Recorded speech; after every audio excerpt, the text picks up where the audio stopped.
Hello, and thanks for watching. My name is Alan Katz, and I'm president of Comprehensive Wealth Management Group, where we specialize in helping families to provide the best college education and experience for their kids at the most affordable way to do it. The biggest question I think I ever get is, when should I start planning? And I get that question from people whose kids are in high school. I get the same question from people who've just had babies and everybody in between. The truth of the matter is, 2 points. One is you can never start planning too early. And number two, that's really the wrong question. The right question is, what should I be doing to prepare to send my kids to college?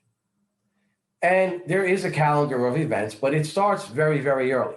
Now, if you're fortunate enough where at a young age you're able to save money and do, your 529 plans and all those kind of different things, that's great.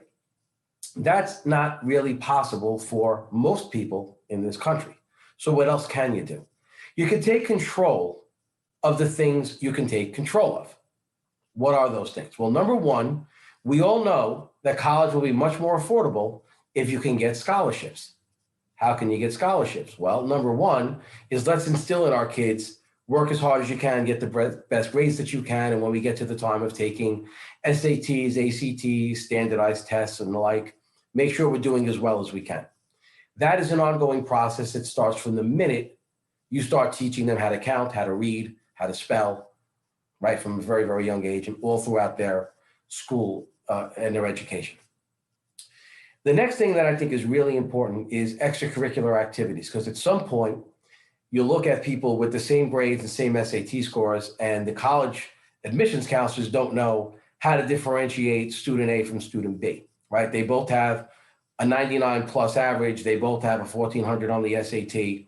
What's the difference? The difference becomes extracurricular activities. Now, I purposely wore my shirt today that says, some of us grew up playing trombones, which is on the bottom, you can't see it, and the cool ones still do, which is me, because I still do. I was able to use my extracurricular activity to do things that I didn't know I was doing all throughout my education, from elementary school at 9 years old when I started learning how to play, all the way through high school, and still played through college and still play today. And what I did is I got an education outside the classroom. I built a resume. I started bands. I was playing professionally. I was in a pit band for a show. I was in an orchestra. I was in a marching band, et cetera, et cetera.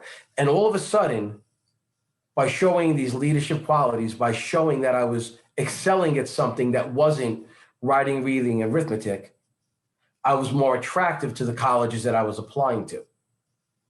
So when your kids are exploring, especially at very young ages, what are the things I'd like to do? Everybody wants to play a particular sport. Well, maybe you're not good at that sport, and maybe you don't love it. Find that extracurricular thing that you love, that you could be passionate about, that you could be really good at, and you can build that resume without really even knowing you're doing it. You're just doing it because you do. And then when the schools look at you at college time, they're going to look at you and say, hey, this is a student that I need to have on my campus. They need to be part of my community. How do I get them there? And guess what? Ching, ching, ching. It usually comes down to dollars. So start to plan, right? If you fail to plan to fail. Plan early, continue to evolve. Don't be discouraged if something doesn't work. You can always change. And make sure that by the time you get there, you're already ready. I'm Alan Katz, Comprehensive Wealth Management Group, CWMG-LLC.com. Give us a call, check out our resources.